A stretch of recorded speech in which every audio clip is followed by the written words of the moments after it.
ఒకరోజు నక్క కుందేలును చూసి, అయ్యో కుందేలు, నేను చాలా ఆకలిగా ఉన్నాను. నిన్ను తింటేనే నా ఆకలి తీరుతుంది అనింది. కుందేలు భయపడకుండా, నక్కా, నన్ను తింటే నీ ఆకలి ఒక్క రోజే తీరుతుంది. కాని నేను నీకు ఒక పొడుపు చెబుతాను.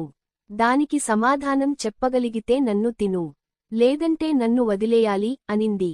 నక్కకు తన తెలివిపై చాలా నమ్మకం ఉండడంతో, సరే, పొడుపు చెప్పు అన్నాడు.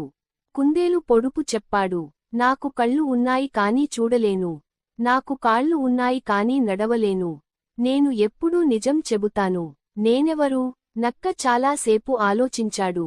చెట్టు, రాయి, పుస్తకం అంటూ తప్పు సమాధానాలు చెప్పాడు.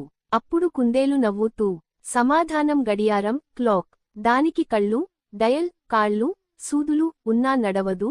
ఎప్పుడూ నిజమైన సమయం చెబుతుంది అన్నాడు. నక్కకు కోపం వచ్చింది. కాని మాట ఇచ్చాడు కాబట్టి కుందేలును వదిలేయాల్సి వచ్చింది. కుందేలు వెంటనే చాకచక్యంగా అడవిలోకి దూకి పారిపోయాడు.